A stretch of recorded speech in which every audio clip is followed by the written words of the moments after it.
ఎటువంటి నొప్పైనా సర్జరీ లేకుండా Indo British advanced pain clinic.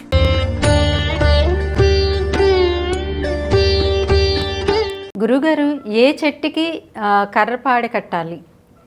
ఇది కూడా చాలా విషయం తల్లి. ఉపనయనం చేసిన తర్వాత 4 కులాల వాళ్ళకి ఉపనయనాలు ఉన్నాయి. ఇవి అందరూ చేసుకోవాలి. ఉపనయనం అంటే ఏంటి?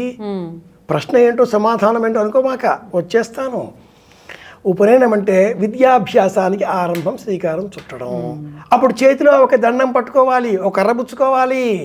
అది వెదురు కర్ర కాదు, ఆ సమయంలో మోదుగ కర్ర, పాలాశ దండం అంటారు దాన్ని.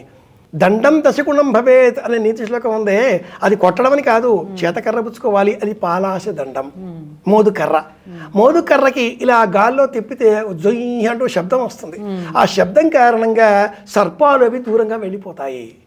విద్యాభ్యాసం చేసే పిల్లోడు అడవుల్లోకి వెళ్తాడు, సమితలు తెస్తాడు, అలాగే విస్తరాకులు, అరిటాకులు ఏవో కోసుకొస్తాడు, తీసుకొస్తాడుగా. వాడికి ఏ పురుగు పుట్ర క్రిమి కీటకాదులు లేకుండా చేతిలో పాలాశ దండం.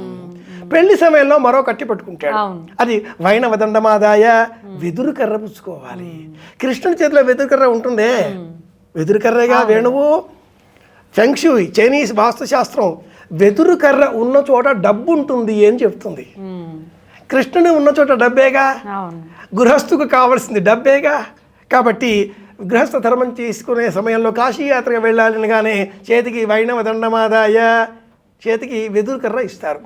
చెవికి ఆ పైన ఇలా 8 ప్రమాణాలు ఎత్తుగా ఉండేంత ప్రమాణంలో మాత్రమే కట్టుకోవాలి. RSSలో చూపిస్తారే అల్లాగున అన్నమాట.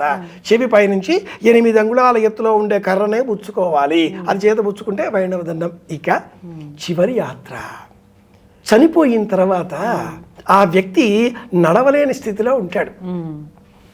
అతడి కోసం బ్రతికి ఉన్న సమయంలో బంధువులంతా కూడా చేతికి ఒక కర్ర ఇస్తారు.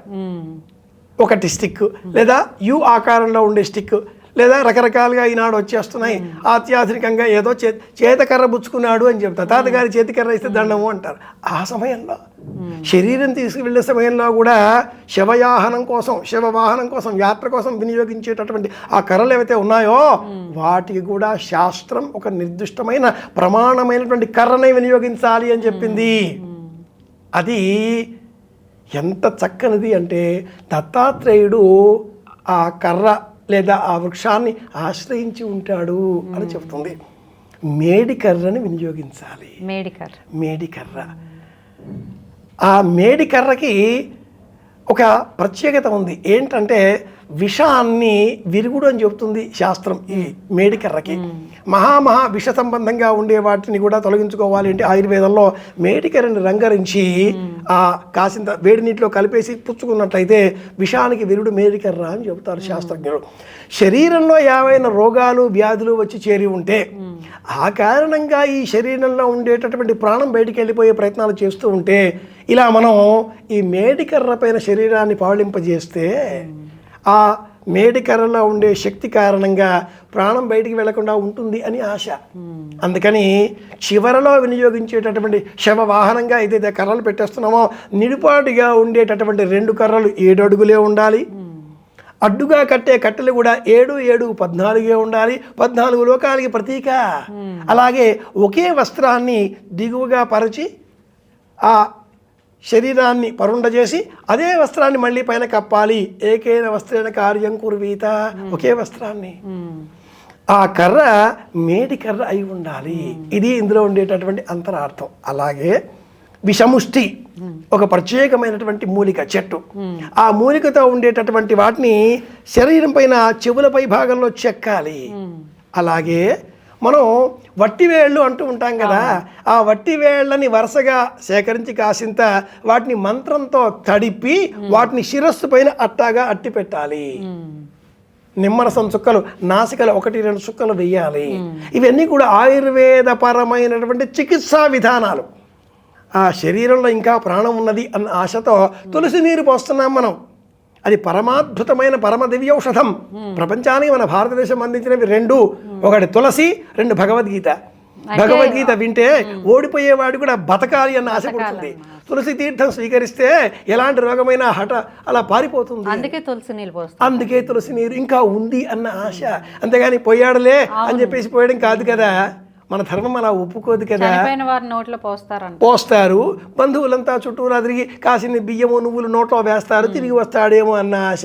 కాసింత బంగారు పిసర చూపిస్తే జీవుడు ఎలాంటి వాడైనా బంగారం మీద ఆశ పూడుతుందేమో ఆశ, కూర్చుంటాడేమో అన్న ఆశ బంగారు పిసరు వేస్తారు.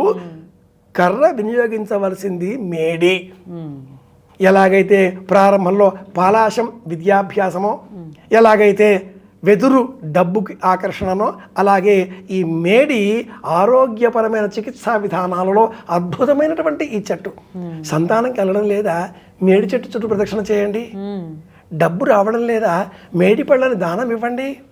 ప్రయాణాలు ఆటంకాలు వస్తున్నాయా, విదేశాలు వెళ్ళే అవకాశాలు తరుగున పడిపోతున్నాయా, దత్తాత్రేయుని స్మరించండి, మేడి మొక్క ఇంట్లో నాటి నీళ్లు పోయండి, మీరు పోతారు తెల్లారే. ఇవన్నీ పరిహారాలు మేము చెప్తూ ఉంటాం. అంతా మేడి, దత్తాత్రేయుడు, సంచార యాత్ర, ప్రయాణం. దత్తాత్రేయుడు ఎక్కడ ఆగడుగా ప్రయాణిస్తూ ఉంటాడుగా. కాబట్టి ఈ మేడి మొక్కకి పువ్వులు ఉండవు, కాయలే ఉంటాయి. తెల్లని కాకి లేదు, మేడి చెట్టుకి పువ్వులు లేవు. మహిళ మనసులో ఏముందో కూడా మనం తెలుసుకోలేం. నీటిలో విహరించే సమయంలో ఒకనొక చేప మొప్పలు ఎలా చూడలేమో, మేడి చెట్టుకి పువ్వులు ఎలా చూడలేమో, తెల్లని కాకులు ఎలా చూడలేమో, ఒక మహిళ మనసులో ఏముందో కూడా అలాగే మనం తెలుసుకోలేం అని ఒక నీతి శాస్త్రకారుడు చెప్తాడు. అన్ని మొక్కలు విడిచిపెట్టి ఆయన ఈ మేడి మొక్క ఎందుకు పట్టుకున్నాడు, మేడి చెట్టు ఎందుకు పట్టుకున్నాడు? అది వేదాంతపరమైన జ్ఞానానికి ప్రతీక. విడిచిపెట్టేద్దాం అనే తత్వానికి ప్రతీక. అందుకే ఆ మరణం తర్వాత శవాన్ని వాహకంగా వినియోగించే సమయంలో వినియోగించే ఆ కర్ర మేడి కర్ర.